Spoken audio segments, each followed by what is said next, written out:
All right, welcome everyone. Well, the slides up, I'll just introduce myself a little bit. My name is Lisa Hartley. I have a small company called Lisa Hartley Celebrant, used to be called Simply Ceremony, and that's what I do. I create ceremonies. Um, my Mm. education is with the Celebrant Foundation and Institute as what's called a certified life cycle celebrant. So I'm experienced in doing funerals, I'm experienced with weddings, ceremonies across the entire life cycle. I have opened and closed businesses. I have done beautiful work in helping people understand that just having some attention paid to the transitions they're going through Yeah. helps them deal with those transitions. Um, but my real education in the end of life field began about 25 years ago, actually, yesterday, 25 years ago, when my own mother died of stomach cancer. It was a young death. She was only 69 at the time. And I had one child. My second child hadn't even been born. So it was challenging, but it was also a very gracious and a very beautiful death, if that can be said. And just as how growing up, she taught me how to live. In that time, in the 9 months that I spent with her, helping her die, I guess, she taught me how to die and led us through the process. She was able to die at home in a very beautiful way. You know, her one of her grandsons was sleeping with her at the time. It was very beautiful. And for years after that, I seemed to be the only person in the family who was willing to speak at the funerals. And I took to organizing them, speaking, giving funny speeches, all these things. My grandmothers, my aunt, my uncle, my extended family, my father-in-law, my stepfather-in-law. It just kind of went on and on. And I would make jokes to my husband about, well, why can't I get paid? I want to be that person that speaks, at the funeral, that organizes them. And that is, in fact, what I do. And in 2013, I met one of the very first celebrants in Canada, because celebrants work, for people to understand what their meaning is, what they want to do, what their ceremonies are. And she offered me work and taught me, how to make a business out of it. And over the intervening years, my practice has grown. During the pandemic, I actually worked with a startup called Gathering Us, who was facilitating Zoom ceremonies all over the world for people. And it was just so enlightening to drop into a family in Alabama or, connections in Europe or Spain or Mexico and learn that we all need this. We all need to gather after someone dies. Um, and with that added on, I've now done an awful lot of ceremonies, and I just love it. In 2022, I published a memoir of walking with my beautiful mom called Love and Salt Air. That's what the palliative workers said at the end of her life. She was living on love and salt air because she was able to die at home.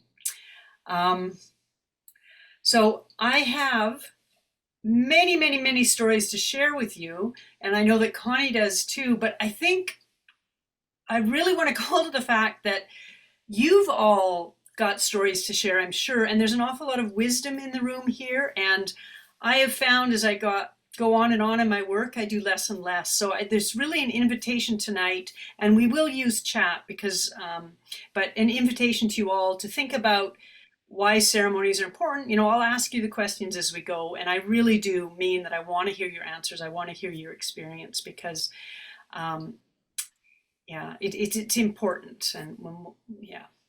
Um, and I also want to say that this is not about before someone dies. This is not, I'm really going to stick to the rails here, and we're talking about that ceremony after someone has died.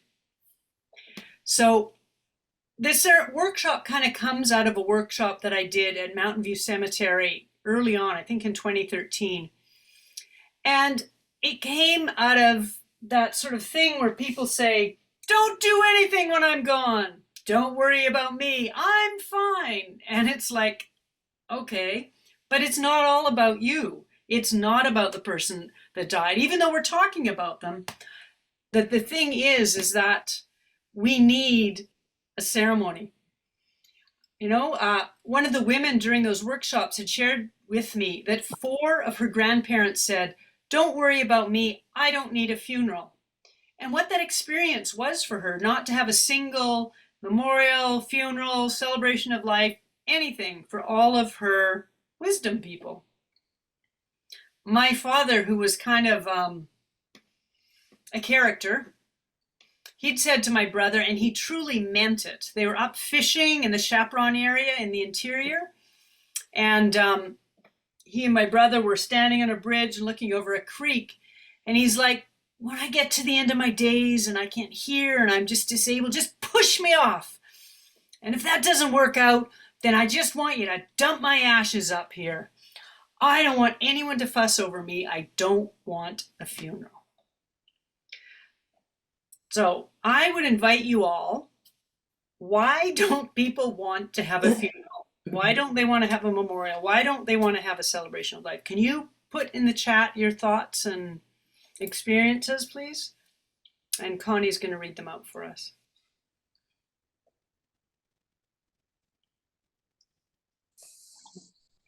And if you happen to not know how to use chat, it's down at the bottom. It's the little bubble. You click on it, it'll pop up, and then type away. Okay, the answers are starting to come in. They don't want to be fussed over. It's a way of denying death. Mm-hmm. For me, I don't like being at the center of attention, which would be surprising since I put on all these workshops, but I don't really. Cost. Yeah, that's a big one. Fearful no one will show up. Yeah. Cost not feeling important to anyone. Yeah. Yeah. Yeah. Beautiful. So I wrote down, and there's an endless amount of why people don't want to do it, but we've really captured some of the big ones. And someone said denying of death, like, let's just pretend that didn't happen. Don't be sad. Just keep going. And come on. They don't want people crying over them. They don't want people to be upset. They do, but how, I've often said if people aren't crying, I'm not doing my job well. Family relationships make it hard. That is a big one. And one of the first questions I will ask my clients, is there anything I should know? Is there anyone, that's going to cause problems? Or is there something, I'll flat out, is the honoree, have they had issues around substance abuse, around alcoholism, right?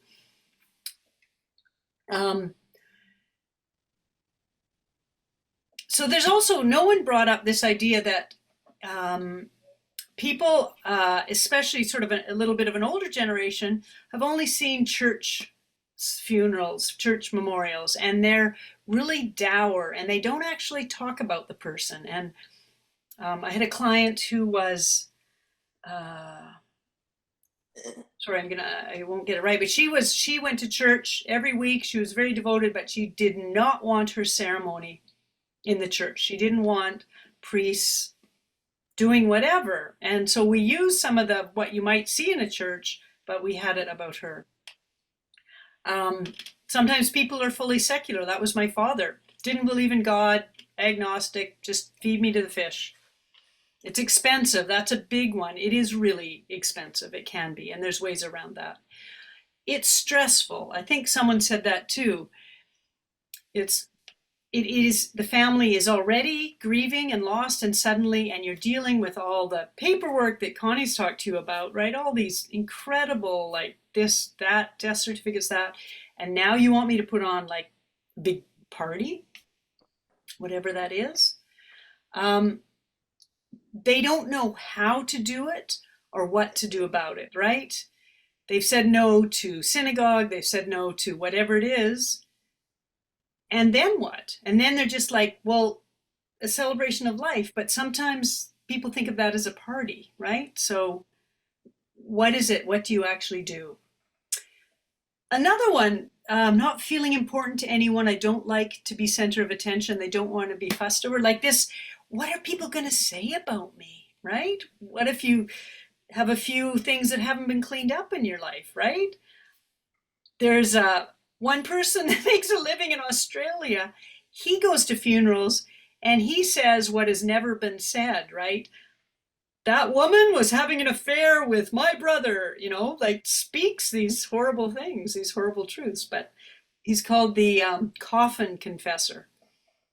So maybe people just don't want anyone to say anything. Um, and will anyone come? Like any party you're throwing, I know I like to have a birthday party, and I'm always like the day before, I'm like, nobody will come. Nobody loves me. They're not going to be there. So I think we have that same kind of anxiety around the celebration of life, the funeral, the memorial. Why would they come along? So in my situation, even though my dad's like, just whatever, just toss me to the fish, he was a hugely well known guy. He was famous in a small way.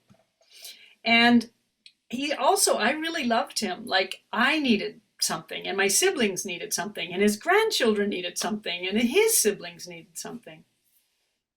So let's talk about, why is it important for the people who care about you to have a ceremony after you died? So you say, I don't need it, I'm gone.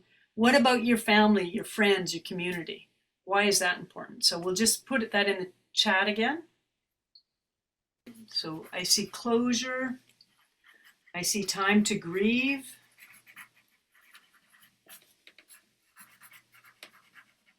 I see beginning of closure, and I like that we're acknowledging now that closure doesn't just, it's not like done, grief is over. It's a process. Acceptance of the end, that's super important.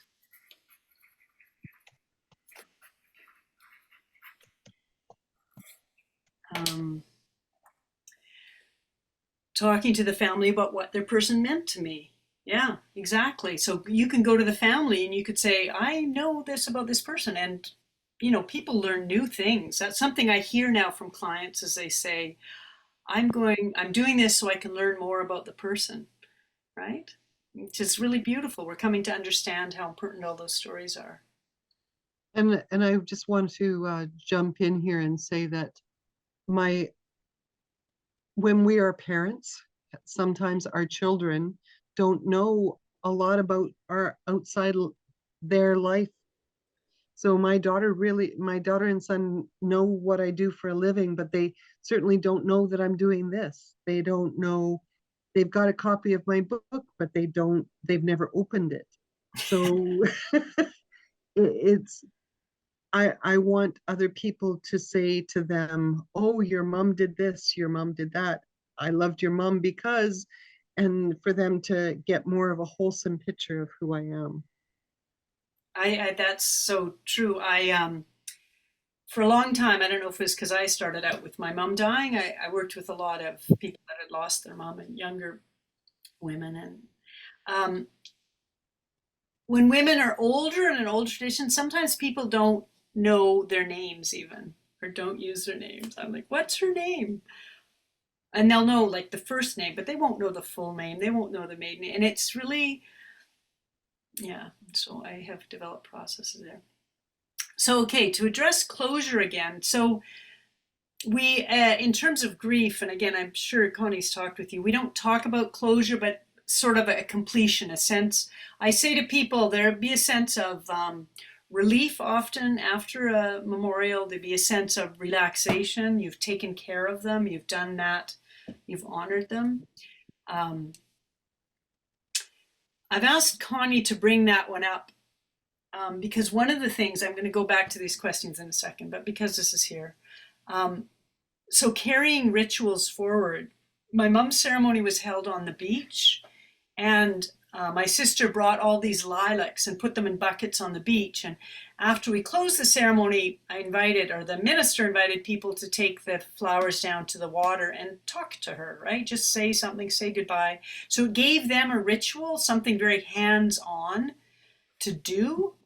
And what happened in my own little family was that I started on the anniversary of her death to go down to the water with my daughters and my husband, and we would put things in the water and we talk to her. We just tell her about our year and whatever it was. And I found that just like so beautiful because I could, like, you don't ever stop missing the person. You grow, your life grows after they've died, but was so soothing and healing to be able to carry that ritual forward in time. And so someone said, yes, closure, or at least the beginning of that process. So it's that, this is done and now we move on to the next things, but we don't have to end that. Like, it doesn't fully stop.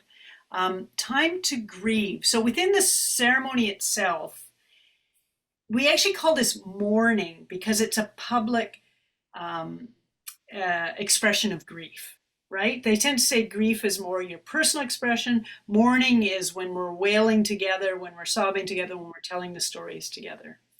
And that's just a technical thing. Do you want me to bring up that picture?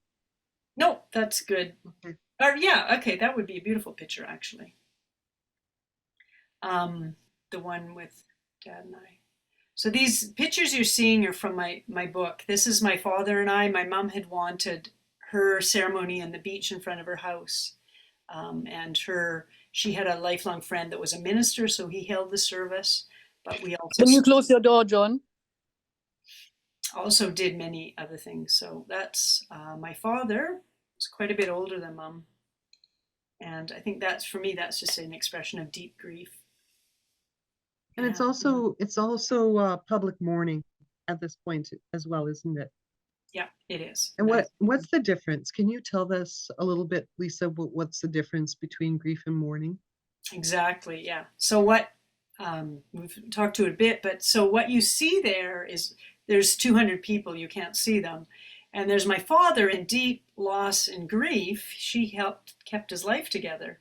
And I'm holding his hand, and we're witnessing, all the people around us can witness our pain and loss. So there's a public mourning. I can look at their faces and see the sadness. We can sing together and mourn and cry together. So that's what mourning is when we gather and we sob. And that grief is when you go back home and you're still crying, right? So that's kind of the difference as I understand it. Do you want to add to that, Connie?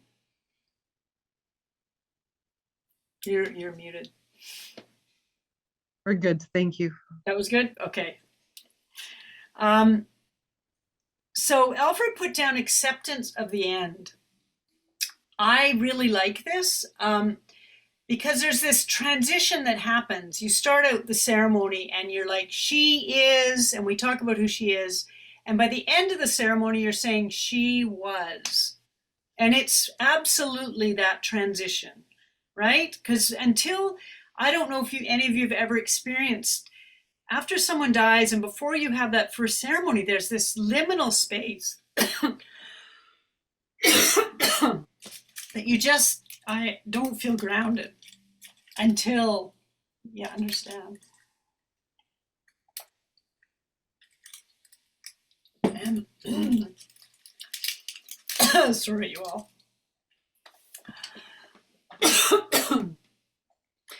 I always, in a ceremony, invite the family to say how the person died, right? So just a sentence at the beginning is probably the sentence I craft most carefully. And it's to say to your community, like in my mom's case, she was at home with her beloved grandson by her side. She just melted into the sky. She's no longer with us.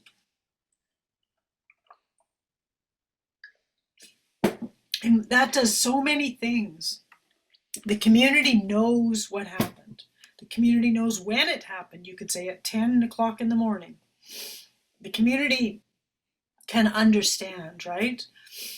If there's a traumatic death, again, craft it very carefully so that they know what the story is going forward, right? How the family wants to address this, how the family wants to speak of it. Super important. And we'll come back to that when we talk about what the elements are.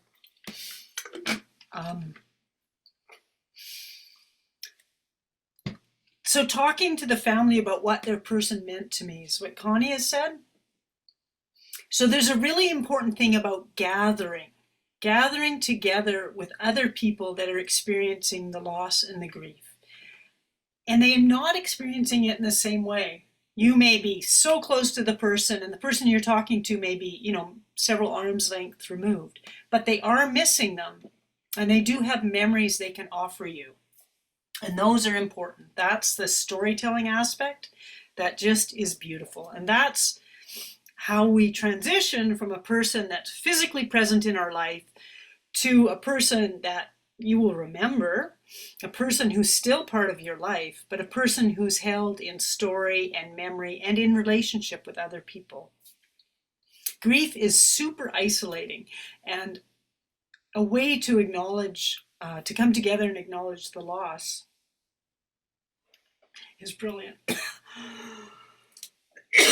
I'm sorry.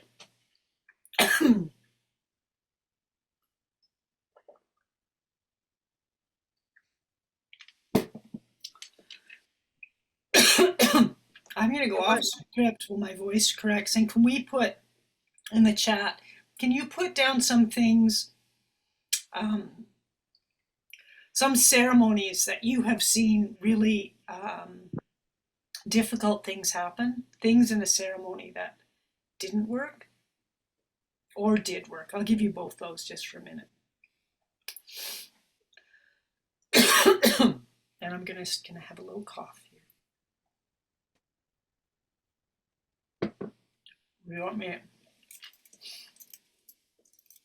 So I'm putting the question out there. What are some of the things that you've witnessed that have worked and some things that have not worked? And I'm going to read them out while we give Lisa a moment to catch her breath.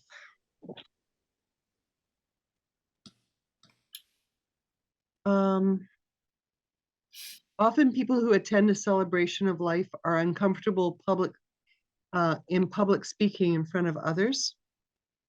Mm-hmm. Inviting someone for the audience to say some words and no one offers to do so.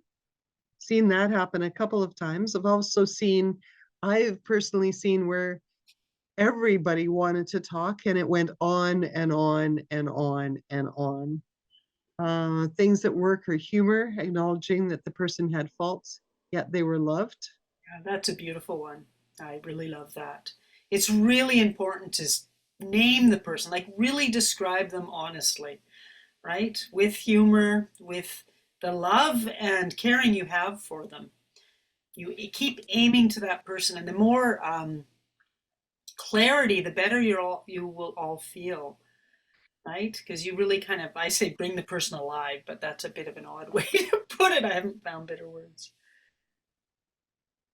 Yeah, talking a little bit about dirty laundry in the life of the deceased person as their unresolved issues, trauma. This has to be handled really delicately and lightly, and it can't be ignored. So it's not a place for, because sometimes you can see people are going to want to come up. I had a woman, the woman who had died, her sister had had an affair with her husband a couple times over, and Wow. wanted to bring that forward, and she flew in from Montreal and arrived in the middle of the ceremony, and I'm like, that's not going to happen. She'd called me the night before, but none of that would have ever gone public. But there are character things, and I guess for me drinking is one, like, say what it is, but it's not the time to fully heal it. What I do in that circumstance is I offer to people to write a letter, right? And they can bring them forward and put them at the front where there might be a candle and the person's ashes or whatever it is, or put it in the um, coffin beforehand. It has to be addressed, and it's super important. The speaking thing, it can go very well and it can go very badly. Um, my rule of thumb is to talk about it all the way through the ceremony. Tell people it's the stories, tell people they can send the stories to the family, they can email, they can send a card. People put out memorial cards that you can write something out, or the guest book. So there's many ways to do it. And if you're comfortable, go ahead and speak. This most recent one I did, a woman came forward, and she was the reason the honoree had met his wife. And so she talked about that story, and it was golden. It was such a beautiful story. Sometimes, like Connie had suggested, people go on and on and on. And as a celebrant, I just move closer and closer and closer to them. And I tell them beforehand I might do this, and the guests can see what's going on. So the person generally kind of like, I think there's only once the person was so uh, not didn't see social cues, but um, a wild early life of drinking swing.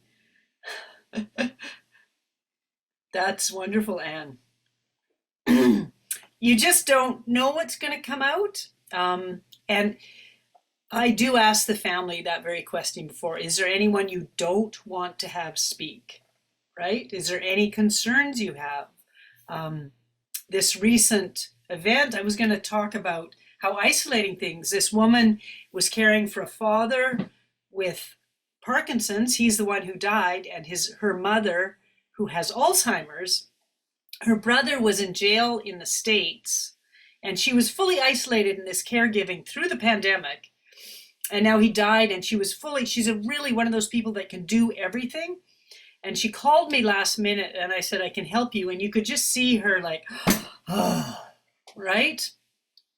Um, and I asked her that, who do you not want to talk about? And we're not going to bring up the brother being in jail. We're going to bring up the brother not being present, and to have me there, to have someone there to hold the space rather than it just being like an event, right? Rather than just being a master of ceremonies, allowed her to leave the room when she needed to, allowed her to take a break before we started, allowed her to say her words.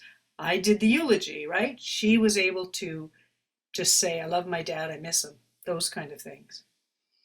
Um, okay, I'm just going to have a here to circle back to why these ceremonies are important. Um, as again, we'd said, uh, letting the community know how the person died. And that may also happen in an obituary, but we don't see those as much anymore. So it makes it more vitally important. So much goes up on social media. It's the gathering of people that's what's important. There's also a moment to thank people, right? To thank the honoree, like that they died for their beautiful and wonderful life, but also to thank the caregivers. If someone has been in care for 5 or 10 years, often the caregivers show up at the ceremony. Um, and the family wants to say thank you. This was a hard thing, and thank you. Um, I had an honoree in her maybe 80s. She'd been a school teacher. A woman came forward that had her in grade 2 or something like that. And the woman happened to be in my thought. But anyway, she talked about how profoundly the honoree had changed her life. Um, she had already known that she was gay at that point in her life, and while the woman didn't address it, she was able to give her the attention she needed and understand, stop bullying and these beautiful things. And if it's a grandparent, look at this amazing history that you miss out on if those stories aren't shared.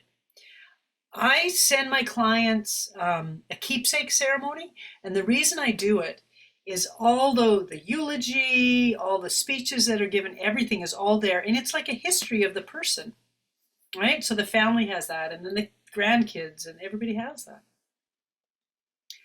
Um, the storytelling is important, as we said. It's profoundly honoring to people to be a speaker. It's amazing to take the time to put the photos together for the slideshows. It's really, I believe this work is part of the process of grieving and healing, like the kind of grappling with the memory and what's the story and who is that person, and then how does that story match with the other people's.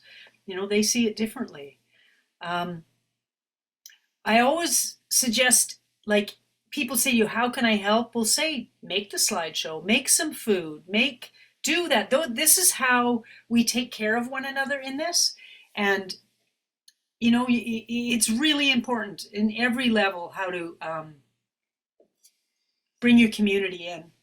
I had the privilege of being at John Mann, who's a singer with Spirit of the West, as his memorial. It was very big. It was at the Arts Club Theater. And his band members turned to his widow and said, "Thank you for inviting us in. Thank you for letting us help." And she had the wisdom when she was going through all that she went through to turn towards her community and say, "Here, help me."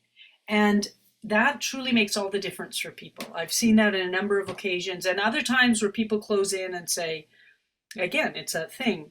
Don't worry about me. I'm okay. Don't fuss. Don't want a funeral. Don't want anything, right? Lisa, Um, I jump in there and say that when when each of my parents died, the people came up and said, "What can I do to help? Make sure you call me if there's something I can do to help." And but a couple people came up and said, "I want to do something. I need to do something.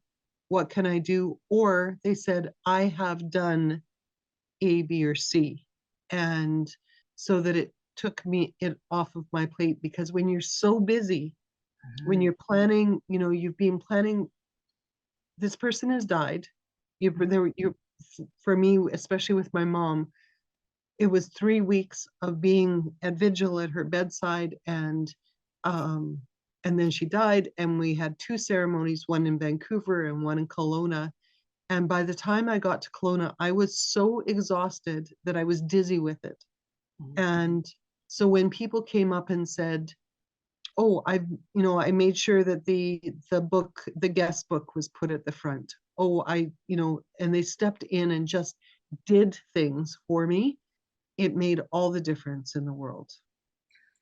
that's a beautiful thing to hear. Thank you, Connie, for sharing that because it can be exhausting. But what can I do? What can I do? Right? You don't want to have to be the ringmaster, right? Some and so yeah, here I'm a great baker. Here's some, cookies for you, or can I put together the slideshow for you? Or I'd like to speak, or can I sweep up after everyone's gone? Yeah, thank you for that. You know, I said after my mom died, a close friend of mine said, "What can I do to help you?" And I thought about it and I'm like, I really don't know. But would you just call me every once in a while and check in and ask again? So she's just did that and she would just call me and we would just talk and it was the kindest thing, right? So you don't know. Um, Something we didn't talk about was spiritual reconnection. So we all have different values and beliefs of what happens after we died, right? Different understanding. And there is a place, in the lighting of the candle, in the, taking a breath. It's that, here we are, this is what's happening. I would call it a call to the sacred. And I would acknowledge that sacred is very different for everyone.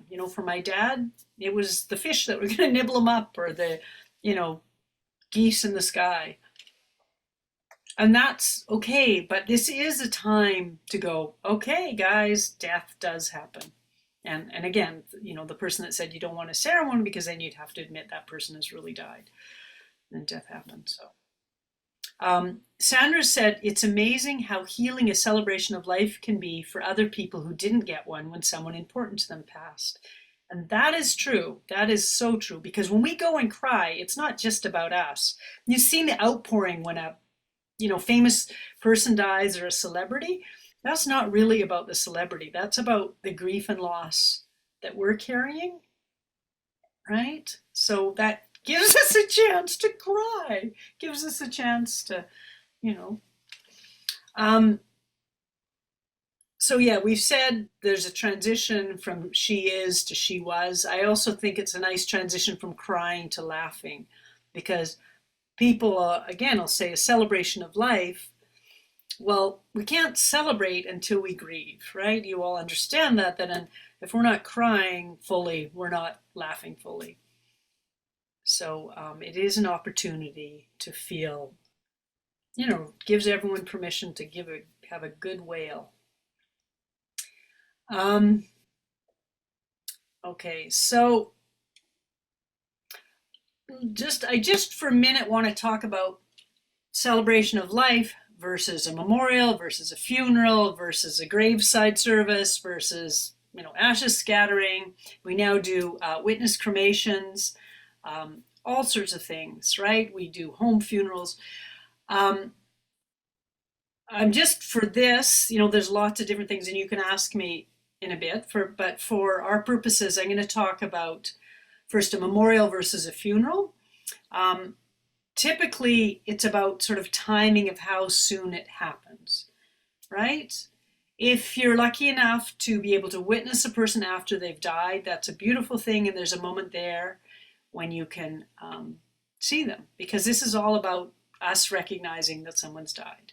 Um, Witness cremations. My mom was cremated, and we didn't know you could do this. We didn't know how to do it, and I feel have been guiding clients now to do a witness cremation, and we did it with my father-in-law and stuff. Is where you go with them to see them going into the crematorium, and that's another way to say goodbye. We're all just telling ourselves again and again, okay, this has really happened.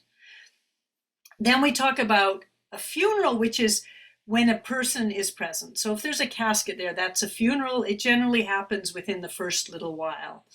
Um, Often we call things memorials now. Often the caskets are present. Again, that happens more sooner than later, right? Might be a month, might be 6 weeks. If there's no pressing need for an immediate ceremony, my advice is to take your time. It doesn't have to happen right away. My dad was very clear when my mom died. He's like, don't rush it, right? And there's, like I said, there's this kind of beautiful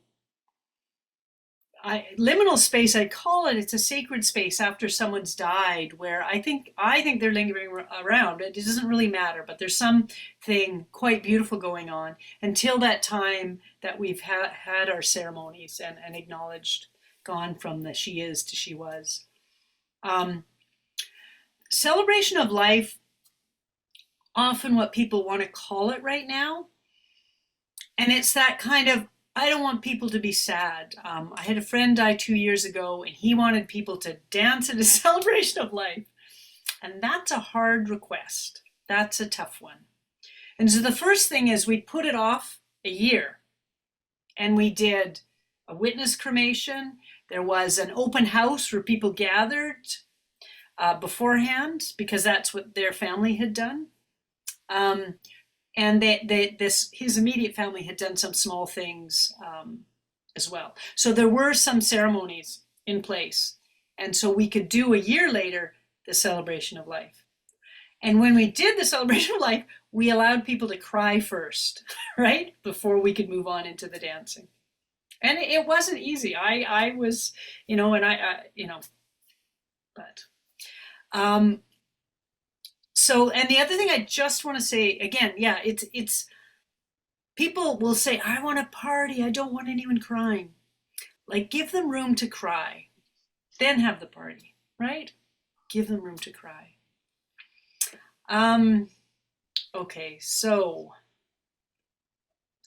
again, I think we're gonna brainstorm for a while about things that worked and didn't work, and we've kind of done that a bit, and I think I'll go a little bit more. I guess we'll ask it again. Um, if someone was clearly said no, or they don't want one, what can you do? Like, what are some ideas? What are some things around it? So I'm just going to put that in the chat again and talk a little bit more about that. And then in the end, I'll talk about what's important to have in a ceremony. Um, so what are some things that you've witnessed? Any unusual ceremonies, or what ones have worked for you or what ones haven't worked for you?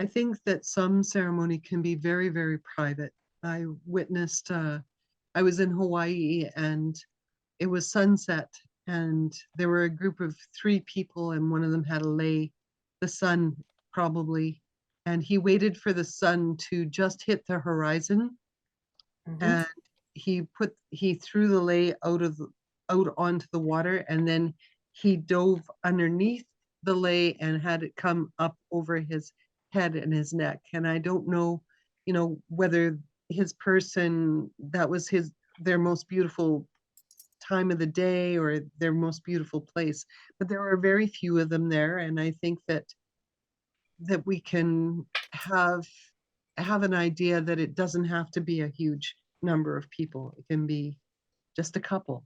Hmm. Hmm. That's a really wonderful thing to say. Um, I just put the question up in the chat. Um, One client, but we did the celebration of life a year later. It was during the pandemic. It was a huge, big deal. But the family had gone down to the beach with his ashes in front of his, I guess, a cabin they had on one of the islands. And, just the five of them put the ashes in the water. And, seals came by, a huge rainbow came out and arced over it. And, it was the time of day that he died. It wasn't the actual day, and it was within a little while. And it brought them a huge amount of um, settling. That's what it is. Like, I feel when things aren't taken care of, I think people get really like, and then when they're taken care of, you settle in. Pastor Mary Moon said, "For me, a celebration of life is done before the death, with the death journeyer present." So I am just, Pastor, before you came on, I said I'm really sticking to after the person has died, because there's so many beautiful ways to do this. Yeah, and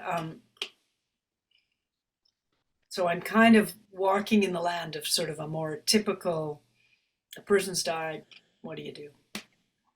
But thank you for that. I would love to hear more. Um, all right. I think I'll just say to you flat out, if you are putting together things to let your people know what you want or don't want, um, just tell them, right? And it does not have to be prescriptive, because, in fact, sometimes that can be really awkward. But what they need to know is what's important and what's not important, right? It might be super important that you serve Galushti. I come from a German background, and there was Galushti at the recent celebration of life for my cousin. That was important. Or it maybe doesn't matter at all. With my parents, my mom wanted to be on the beach. She wanted this minister. That was it. She didn't tell us what to do with her ashes. And my dad had told us, but that wasn't going to work for everyone. And I'll come back to this later. I had an aunt who was very organized. She had kind of witnessed how my mom had died, so wanted to die at home. She again was dying of cancer. She orchestrated everything.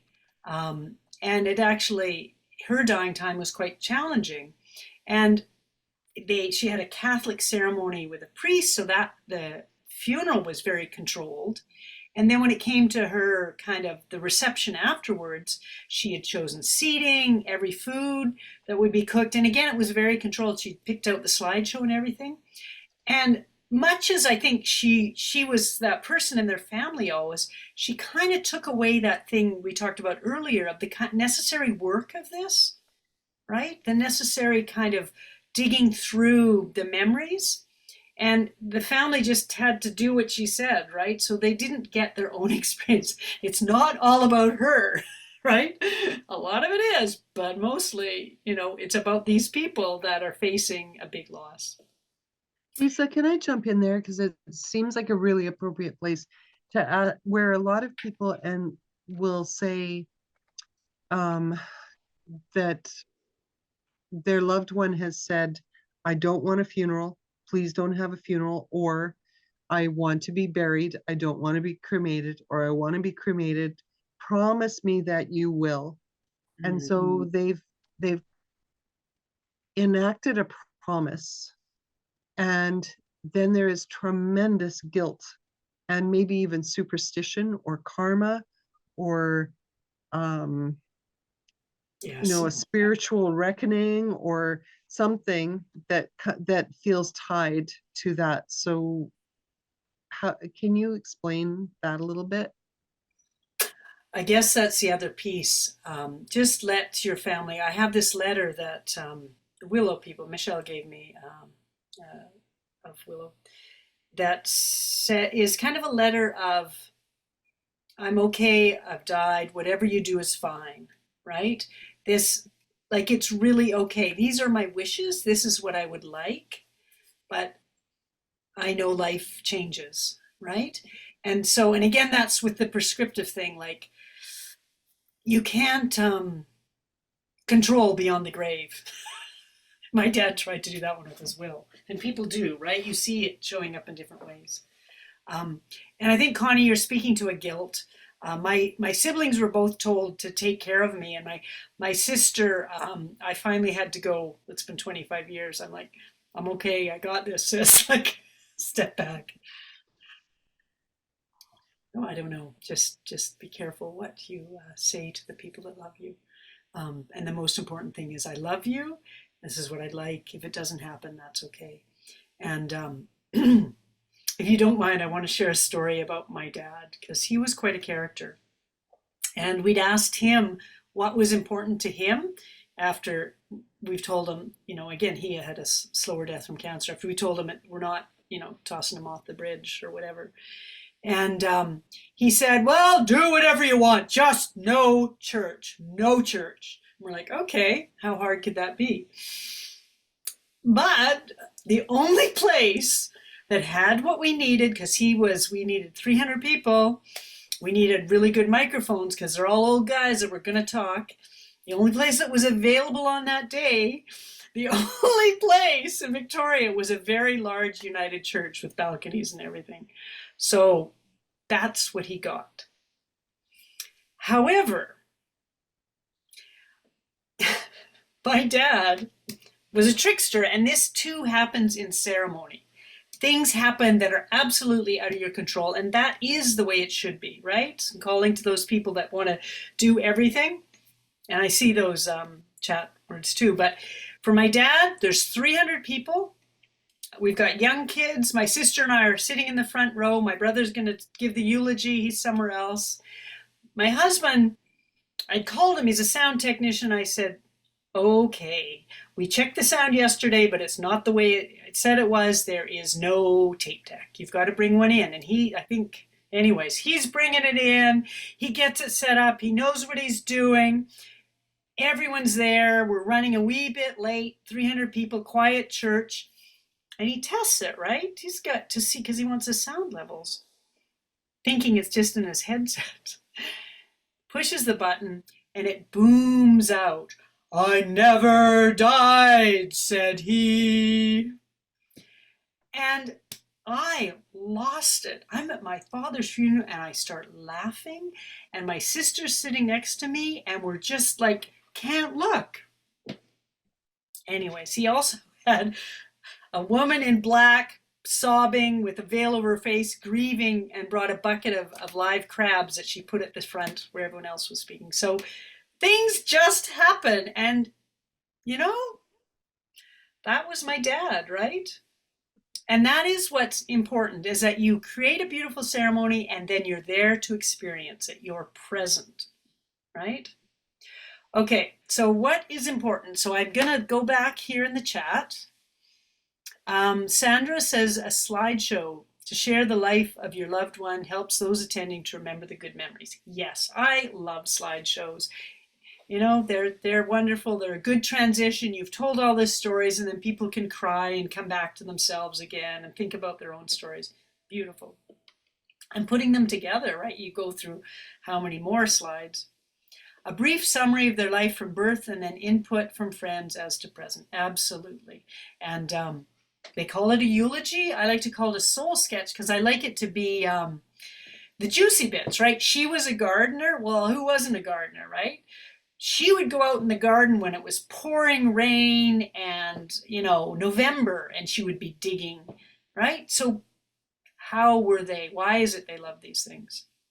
The GJ might have their prized possessions out, some marked for certain people, other open to be taken by others. People then tell the DJ why they chose that as symbolic of the, oh wow, of their relationship with the DJ. It allows them to hear um, the special memories of friends, etc., and say goodbye. But the DJ doesn't need to put out any energy except for being present. Who's DJ? What is DJ standing for? Death Journeyer. Okay, thank you. Um, That's beautiful. That is really beautiful. And there's in it, if you're doing a funeral or a memorial, I often ask if there's things that people have at home. One guy collected rocks from the beaches, and he had wanted to have his ashes on top of the lions. And so I said, okay, and we put a rock out. The family put a rock out in every chair, and we talked about taking that rock and taking him hiking and help the family out and put him on the lions or somewhere out there where he wants to be, right? Something that people can take away. It's a beautiful thing.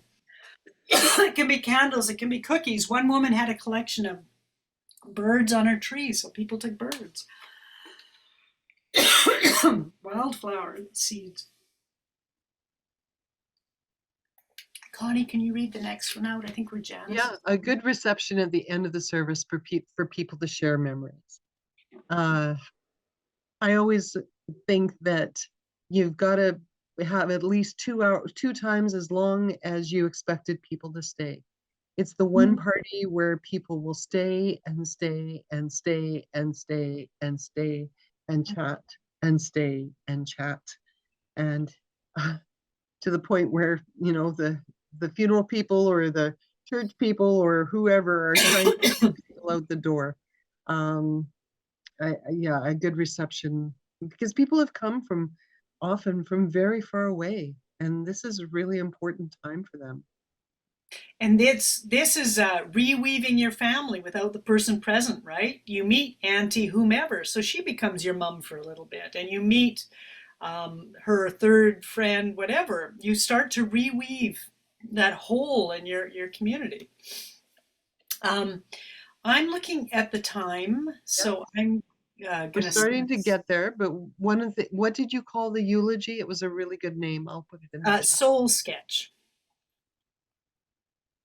Because you know the eulogies, they do it to men all the time. And then he did this, and then he did that, and then and the poor guy, yeah, but what about, you know, what did he like to do? Then this award and that award. Yeah. Do you want are you okay? Do you want me to read out some of these things for the that's important? I've got the good reception. Hmm. I've read the others, I think. I wanted to just say about that. People stay longer at weddings and funerals. They eat more at funerals and weddings, and they eat more at funerals than they do at weddings. And even so, I think about it. There's the big gathering, and then there's the people that stay for the reception, so it gets smaller. And then the family might go to a restaurant or to home after that. And then hopefully they go home with their beloved or a friend. So the circles get smaller and the stories kind of spin off in different ways. I think that's super important, right? It's like you're seeding all that as you put together your ceremony, whatever it is. Um, so if you don't mind, in terms of timing, I want to give you kind of the basics on what is important in an end of life ceremony, if you'd like, and I'll just Yeah. kind of so a beginning, middle, and end, right? So I tried to do that with you tonight, and I'll show you how we end. Um, so you begin, so it's I call it sacred space, right? You carve out this special space and time to do this, and you're all kind of planning together, and then there you are. So it's really important to ground it in the present. You know, Ecclesiastes, there is a time for, right? But here we are now, and this is what we're going to do, right? It's in this place, in this time. I often say, look around you, look at the people who are here with you, look out the window, see this beautiful, smell the salt air if you're at the ocean, see the light twinkling on the ground, it, right? Take a breath, be present. Name it, as someone said. She died peacefully in her home on April 23rd, 1999. Then call to whatever it is that has meaning for you, right? God, spirit, nature, saving the world. Light a candle. Here we are, they've died. Let's gather with this. And you tell the stories. So there might be you put poems in or whatever. The reason for the poems in the readings are to say the things that are very hard to say, and they often call to the bigger picture, right? They're the way poems help us understand why someone's died or what's the next step. Tell the stories about who she was and what she loved, right? The children, laughter, living simply. What are those things? There's always a call to community. And like I said, in the ceremony, this is kind of built in because people bring the cards and the food and the stories and they help out, and do let them help out. And if they say, "Can I help you?" then maybe you can say, "Yes, what would you like to do?" You know? There needs to be a closing, right? You've told your stories, there's a closing. When, as we were talking about with the rocks, or as Pashta talked about, a special object, like there's a time, take this with you. It's like a charge. If we were doing church, it's like a benediction. Take that beautiful energy that this person generated in life with you. Take their values, whatever it is, out into the world. And when I close, I like to say, go in peace, for loving and having been loved by and loving, and name your person, right? Just go in peace. Thank you. And then you go ahead and maybe it's ring a bell or clap your hands. I had one, I just had to do an impromptu one, so I used a hand clap beginning and end just to put it clarity. And you can blow out your candle, right? And then you can hand it back to Connie.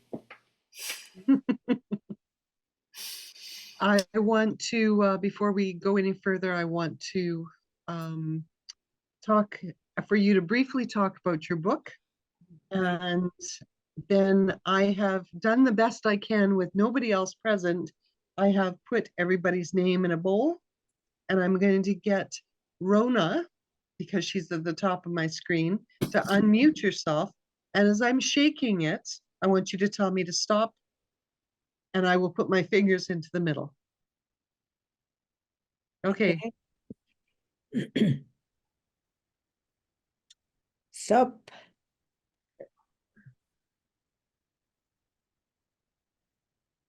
Yep. There we go.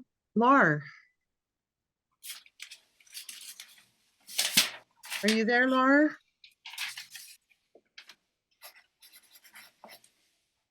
I can't see all the screens anymore. Okay, I'll take a look. Lar. Randy Janice. There is no. Oh, there. Lars waving his hand. He can't even unmute. Yahoo. Okay, Lar. Hey Lar, folks, how you doing? good. Lar, tell Um, us a little bit about yourself. I think this is the first time I've seen you in one of these workshops. Sure. So my name is Lara, so I go by Lara for short. I'm originally from Ireland, but I've been living out here about 15 years or so. And I'm based in South Vancouver, where I live with my partner on the banks of the Fraser, very close to one of the original Musqueam sites. Um, I think for me, I'm in a bit of a transition in life at the moment, and I guess you could call me an end of life guide. I've been doing this work for about 2 years. So very curious about all aspects of end of life, navigating the medical systems here, and yeah, I'm very much in a learning and taking on. So I was really curious to come along and here tonight. So Marvelous. Thanks so much. Lara, can you put in the chat just directly to me your full name and address, and we'll send you out the book. perfect. Yeah, will do. Thank you. Marvelous. Thank you. what a So tell us beautiful a little accent. bit. Thank you. I love the accent. Tell us a little bit more about your book. I'm So, fascinated by the colors, the imagery. my mom was living in Victoria when she got ill with cancer, in a three-floor house. It would have been her dream to live on the ocean, and it was just this teeny little piece of land overlooking the water, and she was on the top floor of her house. And there's a palliative response team in Victoria. There were only two in Canada at the time, one in Ottawa and one in Victoria. Now there's more. And so 24/7, a counselor and a nurse would come to us. And so they were able to manage her care, which was a blessing because that meant that we could come and care for her. And my siblings and I all had young kids, so we would cycle. We would live on the main floor, and we'd take care of my dad and my mom. And we were even able to hire a housekeeper at one point to do the cooking because we were kind of it was a lot of care. Um, it was a really foundational experience for me. Had never really lost anyone in my life, and the experience was she just kind of melted away. She got thinner and thinner and thinner, and there was so much beauty and love in the room. Um, the reason there's whales on the cover is the gray whales came into her bay for the first time.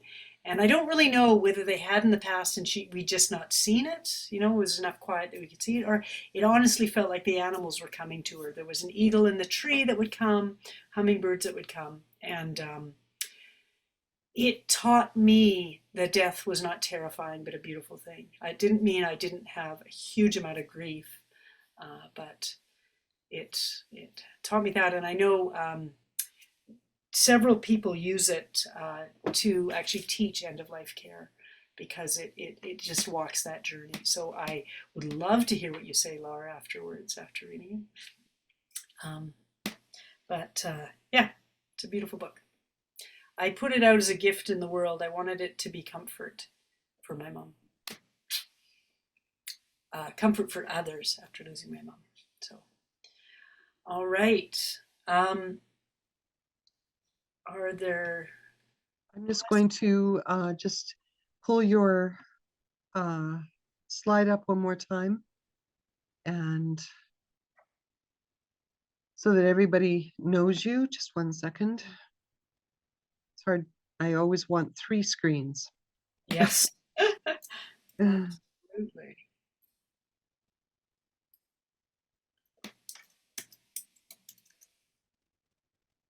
So I'm just going to show that for a moment, and then I'm going to stop the recording. And please reach out to Lisa if you have any questions, if you need her wonderful services in the future. And Please, or anything. I'm totally a resource. I love to, I love doing this work.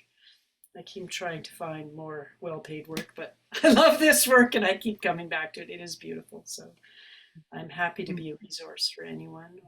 Thank you.